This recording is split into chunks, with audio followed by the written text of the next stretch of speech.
All, എല്ലാവർക്കും ace ആപ്പിലേക്ക് സ്വാഗതം. അപ്പൊ കഴിഞ്ഞ ക്ലാസ്സിൽ നമ്മൾ പോർച്ചുഗീസുകാരുടെ ആഗമനവും അവരുടെ സംഭാവനകളെ കുറിച്ചും ഡീറ്റെയിൽ ആയിട്ട് ഡിസ്കസ് ചെയ്തിട്ടുണ്ട്. അപ്പോൾ ഇന്നത്തെ ക്ലാസ്സിൽ നമ്മൾ പഠിക്കാൻ പോകുന്നത് ഡച്ചുകാരെ കുറിച്ചും അതുപോലെ തന്നെ ഫ്രഞ്ചുകാരെ കുറിച്ചുമാണ്. അപ്പൊ നമുക്ക് ക്ലാസ്സിലോട്ട് പോകാം. വളരെ സമ്പന്നമായ ഒരു യൂറോപ്യൻ വ്യാപാര രാഷ്ട്രമായിരുന്നു നെതർലൻഡ്സ്. അപ്പൊ ഡച്ചിന്റെ മറ്റൊരു പേരാണ് നെതർലൻഡ്സ്.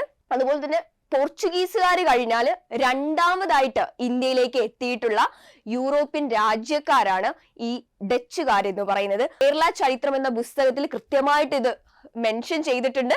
അപ്പൊ നിങ്ങൾ ഇത് പഠിക്കണം. വാൻഡിയർ ഹേഗനാണ് ആദ്യമായിട്ട് സാമൂതിരിയുമായിട്ടൊരു വ്യാപാര കരാറിൽ ഒപ്പുവെച്ചത്. അപ്പൊ ഈ വ്യാപാര കരാറിൽ ഒപ്പുവെച്ചതിന് ശേഷം ഡച്ചുകാർക്ക് മലബാർ ഏരിയയിൽ വ്യാപാരത്തിനുള്ള അനുമതി ലഭിച്ചു. ഓക്കെ, വ്യാപാരത്തിനുള്ള അനുമതി ലഭിച്ചു. അടുത്തത് വാൻ ജിയോൺസ്. ഈ പേരും നിങ്ങൾ ഓർക്കണം, വാൻ ജിയോൺസ്. അപ്പൊ ഇദ്ദേഹമാണ് ഡച്ച് അഡ്മിറൽ ആണ്. പോർച്ചുഗീസിനെ ധാരാളം യുദ്ധങ്ങളിൽ തോൽപ്പിച്ചിട്ടുള്ള ഒരു ഡച്ച് അഡ്മിറൽ ആണ്. ഈ ഒരു പേരും നിങ്ങൾ ഓർത്തു വെക്കണം. 1658 ഡച്ച് കൊല്ലം പോർച്ചുഗീസിന്റെ കയ്യിൽ നിന്നും പിടിച്ചെടുത്തത്. ഈ ഇയർ നിങ്ങൾ ഓർത്തു വെക്കണം. 1658 കൊല്ലം ഡച്ച് കൈക്കലാക്കിയിട്ടുള്ളത്. ഇവിടെ കൃത്യമായിട്ട് കൊടുത്തിട്ടുണ്ട്. കൊല്ലം രാജ്ഞിയുമായിട്ട് ഒരു ഉടമ്പടി വെച്ച് അങ്ങനെയാണ് ഡച്ചുകാര് പോർച്ചുഗീസിന്റെ പക്കൽ നിന്നും കൊല്ലം പിടിച്ചെടുത്തത്. ഈ ഇയർ മറക്കരുത്, വളരെ ഇമ്പോർട്ടന്റ് ആണ്. അടുത്തതാണ് 1661 പള്ളിപ്പുറം കോട്ട. ഇത് നമ്മൾ കഴിഞ്ഞ ക്ലാസ്സിൽ പഠിച്ചിട്ടുണ്ട്. പോർച്ചുഗീസുകാർ സ്ഥാപിച്ച 1503 പോർച്ചുഗീസുകാർ സ്ഥാപിച്ച കോട്ടയാണ് പള്ളിപ്പുറം കോട്ട. ഇതിന് മറ്റു പേരുകൾ നമ്മൾ കഴിഞ്ഞ ക്ലാസ്സിൽ ഡിസ്കസ് ചെയ്തിട്ടുണ്ട്. വൈപ്പിൻ കോട്ട എന്നും ആയ് കോട്ട എന്നും നമ്മൾ പറയുന്നുണ്ട്. അപ്പൊ 3 പേരാണ് ഈ പള്ളിപ്പുറം കോട്ടയ്ക്കുള്ളത്. അത് നിങ്ങൾ പഠിച്ചു വെക്കണം. അപ്പൊ 1661 പള്ളിപ്പുറം കോട്ട ഡച്ചുകാര് പോർച്ചുഗീസിന്റെ കയ്യിൽ നിന്നും പിടിച്ചെടുത്തത്. 1663 ഡച്ചുകാർ എന്ത് ചെയ്തു? അവസാനം കൊച്ചിയും പിടിച്ചെടുത്തു. അതിന് കൂടാതെ ഈ ഒരു ഡേറ്റ് നിങ്ങൾ ഓർത്തു വെക്കണം, 1663. ഈ വർഷം നിങ്ങൾ മറക്കരുത്. ഇത് കഴിഞ്ഞ വർഷങ്ങളിലൊക്കെ ചോദിച്ചിട്ടുള്ള ഒരു ചോദ്യമാണ്. എന്നാണ് ഡച്ചുകാര് പോർച്ചുഗീസിന്റെ കയ്യിൽ നിന്നും കൊച്ചി പിടിച്ചെടുത്തത്? അപ്പൊ ഈ ഇയർ മറക്കരുത്. അതുപോലെ സെന്റ് ആഞ്ചലോ ഫോർട്ട് കഴിഞ്ഞ ക്ലാസ്സിൽ നമ്മൾ ഡിസ്കസ് ചെയ്തിരുന്നു. കണ്ണൂരിലെ സെന്റ് ആഞ്ചലോസ് ഫോർട്ടും പോർച്ചുഗീസിന്റെ പക്കൽ നിന്നും ഡച്ചുകാര് പിടിച്ചെടുത്തിട്ടുണ്ട്. അപ്പൊ ഇത്രയും കാര്യങ്ങൾ നിങ്ങളൊന്ന് ഓർത്ത് വെക്കണം. ഇനി ഡച്ചിന്റെ കോൺട്രിബ്യൂഷൻസ് നമുക്ക് നോക്കാം. അപ്പോൾ ഡച്ചുകാരുടെ ഏറ്റവും മഹത്തായിട്ടുള്ള ഒരു സംഭാവന എന്ന് പറയുമ്പോൾ നിങ്ങളുടെ മനസ്സിൽ ആദ്യമായിട്ട് വരേണ്ട ഒരു കാര്യം ഹോർത്തൂസ് മലബാറിക്കസ് ആണ്. ഒരു 12 വോളിയത്തിലുള്ള ഒരു മഹനീയമായിട്ടുള്ള ഒരു പുസ്തകമാണ് ഈ ഹോർത്തൂസ് മലബാറിക്കസ് എന്ന് പറയുന്നത്. അപ്പൊ എന്താണ് ഹോർത്തൂസ് മലബാറിക്കസിന്റെ മീനിങ് എന്ന് പറഞ്ഞാല് മലബാറിന്റെ പൂന്തോട്ടം. ഇവിടെ ഉദ്ദേശിച്ചിട്ടുള്ള മലബാർ നമ്മുടെ ഇന്ന് കാണുന്ന മലപ്പുറവും കോഴിക്കോടും കണ്ണൂരും ഉള്ളതല്ല. കേരളത്തിന് മൊത്തമായിട്ട് പറഞ്ഞതാണ് മലബാർ എന്ന്. അപ്പോ മലബാറിന്റെ പൂന്തോട്ടം എന്നാണ് ഹോർത്തൂസ് മലബാറിക്കസിന്റെ മീനിങ്. ഞാൻ നേരത്തെ പറഞ്ഞു 12 വോളിയമുള്ള ഒരു മഹനീയമായിട്ടുള്ള ഒരു കൃതിയാണ്. അപ്പൊ എന്തിനെ കുറിച്ചാണ് ഈ ഹോർത്തൂസ് മലബാറിക്കസ് പ്രതിപാദിച്ചിട്ടുള്ളത്? അപ്പൊ കേരളത്തിലെ സസ്യലതാദികളെ കുറിച്ചുള്ള ഒരു വിജ്ഞാന കോശമാണ് ഈ ഹോർത്തൂസ് മലബാറിക്കസ്. അപ്പൊ ഇത് രചിച്ചിട്ടുള്ള ആളുടെ പേരാണ് വാൻഡ്രീഡ്.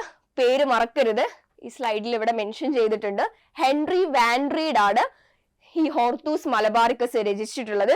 അതുപോലെ തന്നെ ഹോർത്തൂസ് മലബാറിക്കസിന് ഹെൻറി വാൻഡ്രീഡിനെ ഹെൽപ്പ് ചെയ്തിട്ടുള്ള, സഹായിച്ചിട്ടുള്ള 3 പേരുടെ പേരുകൾ നിങ്ങൾ പഠിച്ചു വെക്കണം.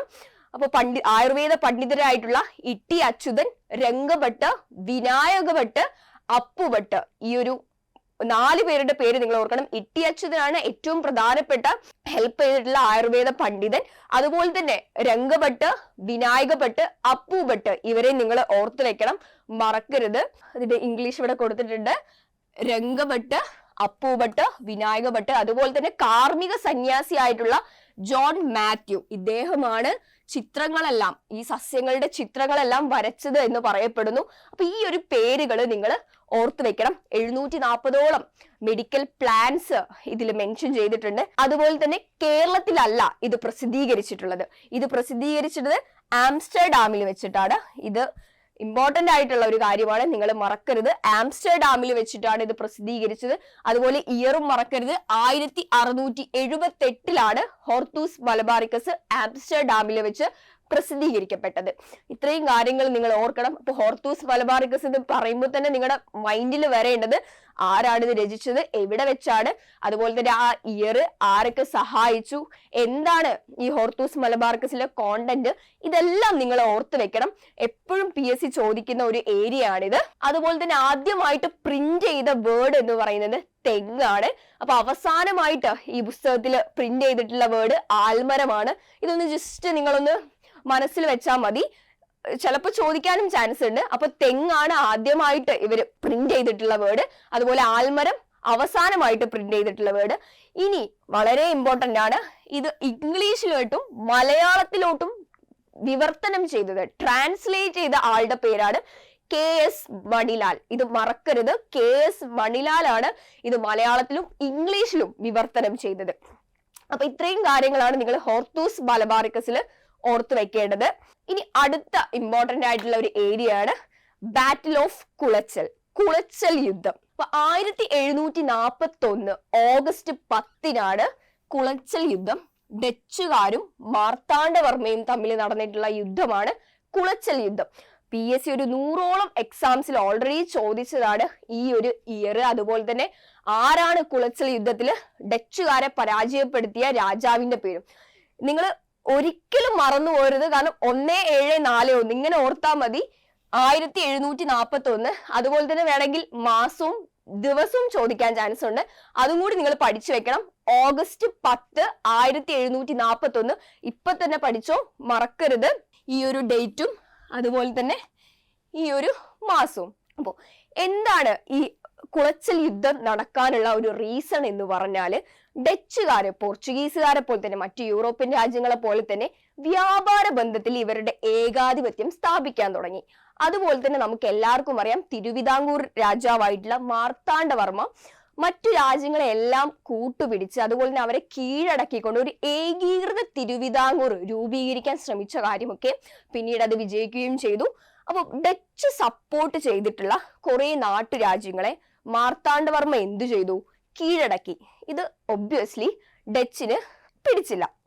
കാരണം നമുക്കറിയാം, ഡച്ച് സപ്പോർട്ടുള്ള രാജ്യങ്ങളെ മാർത്താണ്ഡവർമ്മ പരാജയപ്പെടുത്തുമ്പോൾ അത് അവരുടെ ഒരു ഏകാധിപത്യത്തിനെ ബാധിക്കുന്ന ഒന്നാണ്. അപ്പൊ ഡച്ചുകാര് ഇതിനെതിരെ പ്രതികരിച്ചു. അതുപോലെ തന്നെ മറ്റൊരു വേറെ റീസൺ ആണ്, തിരുവിതാംകൂറിന്റെ ഭരണകാര്യങ്ങളിലും രാഷ്ട്രീയ കാര്യങ്ങളിലും സാമ്പത്തിക കാര്യങ്ങളിലും ഒക്കെ ഡച്ചുകാര് ഇടപെടാൻ തുടങ്ങി. അപ്പൊ ഇതാണ് ഒരു ടോട്ടൽ ആയിട്ടുള്ള ഒരു റീസൺ എന്ന് പറയുന്നത്. ഞാൻ ഇങ്ങനെ ബ്രീഫ് ആയിട്ടാണ് നിങ്ങൾക്ക് ഇത് പറഞ്ഞു തരുന്നത്. ബേസിക് ആയിട്ടുള്ള കാര്യങ്ങൾ നിങ്ങൾ അറിഞ്ഞിരുന്നാൽ മതി. അങ്ങനെ ആദ്യമായിട്ട് ഒരു തദ്ദേശീയ രാജാവ് ഒരു യൂറോപ്യൻ ശക്തിയെ പരാജയപ്പെടുത്തിയ ഒന്നാണ് ഈ കുളച്ചൽ യുദ്ധം എന്ന് പറയുന്നത്. അപ്പൊ അത് നിങ്ങൾ മറക്കരുത്. ആര് തമ്മിലാണ് കുളച്ചൽ യുദ്ധം നടന്നതെന്നും ഈ വർഷവും നിങ്ങൾ ഓർത്തു വെക്കേണ്ടതാണ്. അതുപോലെ തന്നെ ഇതിൽ ഇനി അടുത്ത ഇമ്പോർട്ടന്റ് ആയിട്ടുള്ള ആളാണ് ഡച്ചിന്റെ പടത്തലവനായിട്ടുള്ള ഡിലനോയ്. ഈ പേര് നിങ്ങൾ മറക്കരുത്. ഡിലനോയിനെ പരാജയപ്പെടുത്തിയത് മാർത്താണ്ഡവർമ്മയാണ്. അതിനുശേഷം മാർത്താണ്ഡവർമ്മ എന്ത് ചെയ്തു? ഡിലനോയിനെ തിരുവിതാംകൂറിന്റെ സൈന്യ തലവനായിട്ട് നിയമിച്ചു. ഈ ഒരു പോയിന്റ് നിങ്ങൾ ഓർക്കണം. ഇത് PSC എപ്പോഴും ചോദിച്ചു വരാറുണ്ട്. ഡിലനോയ് എന്നുള്ള പേര് നിങ്ങൾ മറക്കരുത്. ഇനി കുളച്ചൽ യുദ്ധത്തിന്റെ ആഫ്റ്റർ എഫക്റ്റ് ആയിട്ട് നടന്നിട്ടുള്ള ഒരു ഉടമ്പടിയാണ്, ഒരു ട്രീറ്റിയാണ് മാവേലിക്കര ഉടമ്പടി, ട്രീറ്റി ഓഫ് മാവേലിക്കര. ഈ ഇയർ മറക്കരുത്, 1753. അപ്പൊ കുളച്ചൽ യുദ്ധം നടന്നത് 1741 ട്രീറ്റി ഓഫ് മാവേലിക്കര ഉടമ്പടി നടന്നത് 1753. അപ്പൊ ഈ ഒരു ട്രീറ്റി ഒപ്പുവെച്ചത് ഡച്ചുകാരും മാർത്താണ്ഡവർമ്മയുമാണ്. അപ്പൊ ഈ ഒരു ട്രീറ്റിക്ക് ശേഷം ഡച്ചുകാരുടെ ഏകാധിപത്യം അവസാനിച്ചു. തിരുവിതാംകൂർ ഒരു ശക്തമായിട്ടുള്ള രാജ്യമായി മാറിയെന്നാണ് ചരിത്രകാരന്മാർ പറയുന്നത്. അപ്പൊ മറക്കരുത്. അപ്പൊ നമ്മളിവിടെ ഓർക്കാനുള്ളത് 1741 കുളച്ചൽ യുദ്ധം നടന്നു. 1753 ട്രീറ്റി ഓഫ് മാവേലിക്കര ഉടമ്പടിയിൽ ഡച്ചുകാരും മാർത്താണ്ഡവർമ്മയും ഒപ്പുവെച്ചു. ഇത്രയും കാര്യങ്ങൾ നിങ്ങൾ ഓർത്ത് വയ്ക്കണം. ഇനി ഡച്ചുകാരുടെ കോൺട്രിബ്യൂഷനിൽ ഇമ്പോർട്ടന്റ് ആയിട്ട് നമ്മൾ പറയുന്നത്, വ്യാവസായിക അടിസ്ഥാനത്തിൽ ഉപ്പ് നിർമ്മാണം തുടങ്ങിയത് ആരാണ്? ഡച്ചുകാരാണ്. അതിനർത്ഥം ഇത്രയും കാലം കേരളത്തിൽ ആരും ഉപ്പ് ഉപയോഗിച്ചിട്ടില്ല എന്നല്ല. ഉപ്പിന്റെ നിർമ്മാണം ഉണ്ടായിട്ടുണ്ട്. പക്ഷെ വ്യാവസായിക വാണിജ്യ അടിസ്ഥാനത്തിൽ ഉപ്പ് നിർമ്മിച്ചത് ഡച്ചുകാരാണ്. അതുപോലെ തന്നെ തുണികളിൽ ചായമുക്കലും സ്റ്റാർട്ട് ചെയ്തിട്ടുള്ളത് ഡച്ചുകാരാണ്. ഇതാണ് ഇമ്പോർട്ടന്റ് ആയിട്ടുള്ള ഒരു പോയിന്റ്. അടുത്തത് ലെപ്രസി ഹോസ്പിറ്റൽ ആദ്യമായിട്ട് തുടങ്ങിയത് ഡച്ചുകാരാണ്. എന്താണ് ഈ ലെപ്രസി ഹോസ്പിറ്റൽ എന്ന് പറഞ്ഞാൽ? കുഷ്ഠരോഗ ഹോസ്പിറ്റൽസ്. ഓക്കെ, കുഷ്ഠരോഗ ഹോസ്പിറ്റൽസ് ആദ്യമായിട്ട് സ്റ്റാർട്ട് ചെയ്തത് ഡച്ചുകാരാണ്. അത് ഇമ്പോർട്ടന്റ്, വെരി വെരി ഇമ്പോർട്ടന്റ് ആയിട്ടുള്ള ഒരു കാര്യമാണ്. 1728 ഈ കുഷ്ഠരോഗ ആശുപത്രി ഡച്ചുകാർ സ്ഥാപിച്ചിട്ടുള്ളത്. ഇയർ മറക്കരുത്, ഇപ്പൊ തന്നെ പഠിച്ചു വെച്ചു, 1728. അടുത്ത ഇമ്പോർട്ടന്റ് ആയിട്ടുള്ള കോൺട്രിബ്യൂഷൻ നമ്മൾ നേരത്തെ ഡിസ്കസ് ചെയ്തതാണ് ഹോർത്തൂസ് മലബാറിക്കസ്. അപ്പൊ ഇത്രയും കാര്യങ്ങൾ നിങ്ങളൊന്ന് ഓർത്ത് വെക്കണം. നമുക്ക് ഈ ഒരു ക്രൊണോളജി നോക്കാം. അപ്പോൾ 1602 നിങ്ങൾക്ക് ഇത്രയും നേരം പഠിച്ചത് നിങ്ങൾ പെട്ടെന്നൊന്ന് ഓർമ്മിച്ചെടുക്കാൻ വേണ്ടിയിട്ടാണ്. 1602 Dutch east India company establish ചെയ്തു. 1604 ഡച്ചുകാര് കേരളത്തിലോട്ട് വരാൻ തുടങ്ങി. അതുപോലെ തന്നെ 1661 ഡച്ചുകാര് എന്ത് ചെയ്തു? പള്ളിപ്പുറം ഫോർട്ട് ആക്രമിച്ചു. 1663 ഡച്ചുകാര് കൊച്ചി പിടിച്ചെടുത്തു. ഇനി ഇമ്പോർട്ടന്റ് ആയിട്ടുള്ള നോക്കേണ്ടത് 1741 കുളച്ചൽ യുദ്ധം നടന്നതും 1753 ട്രീറ്റി ഓഫ് മാവേലിക്കര ഉടമ്പടിയും. ഇത്രയും കാര്യങ്ങൾ നിങ്ങൾ ഓർത്ത് വെക്കണം. ഇനി നമുക്ക് നോക്കാനുള്ളത് ഫ്രഞ്ചുകാരെ കുറിച്ചാണ്. അവരുടെ ആഗമനവും സംഭാവനയെ കുറിച്ചുമാണ് നമുക്കിനി പഠിക്കാനുള്ളത്. അപ്പോൾ ഞാൻ നേരത്തെ പറഞ്ഞു, അവസാനമായിട്ട് ഇന്ത്യയിലേക്ക് എത്തിച്ചേർന്നിട്ടുള്ള യൂറോപ്യൻ ശക്തികളാണ് ഫ്രഞ്ചുകാര്. അപ്പൊ ഫ്രഞ്ചുകാര് വന്നിട്ടുള്ളത് 1664 ഫ്രഞ്ച് ഈസ്റ്റ് ഇന്ത്യ കമ്പനി നിലവിൽ വന്നത്. അപ്പൊ നിങ്ങൾ ഒന്നും കൂടി ഓർത്തെടുത്തേ. 1600 British east India company, 1602 Dutch east India company, 1628 Portuguese east India company, അതുപോലെ 1664 ഫ്രഞ്ച് ഈസ്റ്റ് ഇന്ത്യ കമ്പനി. അപ്പൊ ലൂയി 14 നിർദ്ദേശപ്രകാരമാണ് വാണിജ്യ ആവശ്യങ്ങൾക്ക്, വ്യാപാര ആവശ്യങ്ങൾക്ക് വേണ്ടി തുടങ്ങിയതാണ് ഈ French east India company. Okay, അതുപോലെ തന്നെ ഫ്രഞ്ചുകാര് നിരവധി സ്ഥലങ്ങളിൽ ഇവരുടെ ട്രേഡിംഗ് സെന്റേഴ്സ്, വ്യാപാര കേന്ദ്രങ്ങൾ സ്ഥാപിച്ചു. അതിവിടെ കൊടുത്തിട്ടുണ്ട്. മാഹി, കാരക്കൽ, അതുപോലെ തന്നെ പോണ്ടിച്ചേരി തുടങ്ങിയ സ്ഥലങ്ങളിൽ ഇവര് വ്യാപാര കേന്ദ്രങ്ങൾ സ്ഥാപിച്ചിട്ടുണ്ട്. മാഹിയാണ് ഫ്രഞ്ചുകാരുടെ കേരളത്തിലെ ആസ്ഥാനം. മാഹിയെ മയ്യഴി എന്നും പറയപ്പെടുന്നു. ഇത് മറക്കരുത്, മാഹിയാണ് ആസ്ഥാനം. അതുപോലെ തന്നെ ഫ്രഞ്ച് ഈസ്റ്റ് ഇന്ത്യ കമ്പനിയുടെ ആസ്ഥാനം എന്ന് പറയുന്നത് പോണ്ടിച്ചേരിയാണ്. ഓക്കെ, ഫ്രഞ്ച് ഈസ്റ്റ് ഇന്ത്യ കമ്പനിയുടെ തലസ്ഥാനം എന്ന് പറയുന്നത് പോണ്ടിച്ചേരിയാണ്. ഇത്രയും കാര്യങ്ങൾ നിങ്ങളൊന്ന് ഓർത്ത് വെക്കണം. അപ്പൊ മാഹി കടത്തനാട്ട് രാജാവിന്റെ പക്കൽ നിന്നാണ് ഫ്രഞ്ചുകാര് പിടിച്ചെടുത്തത്. ഈ ഒരു പോയിന്റ് നിങ്ങൾ ഓർത്ത് വെക്കണം, കടത്തനാട്ട് രാജാവിന്റെ പക്കൽ നിന്നാണ്. അപ്പൊ അടുത്ത ഇമ്പോർട്ടന്റ് ആയിട്ടുള്ള പോയിന്റ് എന്ന് പറയുന്നത് 1954 ഫ്രഞ്ചുകാര് ഇന്ത്യ വിട്ടു പോയത്. അങ്ങനെ ചുമ്മാ ഇവർ ഇറങ്ങി പോയതല്ല. IK കുമാരൻ മാസ്റ്റർ, ഇത് എപ്പോഴും PSC ചോദിക്കുന്നതാണ്, ആരാണ് മയ്യഴി ഗാന്ധി എന്നറിയപ്പെടുന്ന IK കുമാരൻ മാസ്റ്ററുടെ ഒരു പ്രക്ഷോഭം നടത്തിയ ആ ഒരു സംഘത്തിന്റെ പേരാണ് 1938 സ്ഥാപിതമായിട്ടുള്ള മയ്യഴി മഹാജന സഭയുടെ പ്രക്ഷോഭങ്ങൾ കൊണ്ടും പിന്നെ ഇന്ത്യൻ ഗവൺമെന്റിന്റെ ഇടപെടലുകൾ കൊണ്ടുമാണ് ഫ്രഞ്ചുകാര് 1954 ഈ ഇയർ നിങ്ങൾ ഓർത്തു വെക്കണം, 1954 ഇന്ത്യ വിട്ടുപോയത്. ഓക്കെ, ഇത്രയും കാര്യങ്ങളാണ് നിങ്ങൾ ഫ്രഞ്ചിൽ ഓർത്ത് വെക്കേണ്ട കാര്യം. അപ്പോ നമുക്ക് ഒന്നും കൂടി നോക്കാം ഈ ഒരു ക്രൊണോളജി.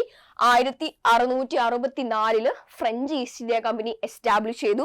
അതുപോലെ തന്നെ ഇവരുടെ ഫസ്റ്റ് ഫാക്ടറി ഇവർ എസ്റ്റാബ്ലിഷ് ചെയ്തിട്ടുള്ളത് സൂറത്തിൽ വെച്ചായിട്ടാണ് 1668. അങ്ങനെ 1721 ഇവര് മാഹിയുടെ കൺട്രോൾ ഏറ്റെടുത്തു.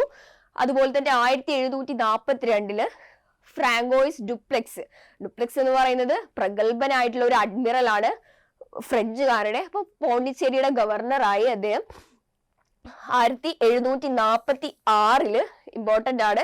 ബ്രിട്ടീഷുകാരുടെ പക്കൽ നിന്നും ഫ്രഞ്ചുകാര് മദ്രാസ് പിടിച്ചെടുത്തു.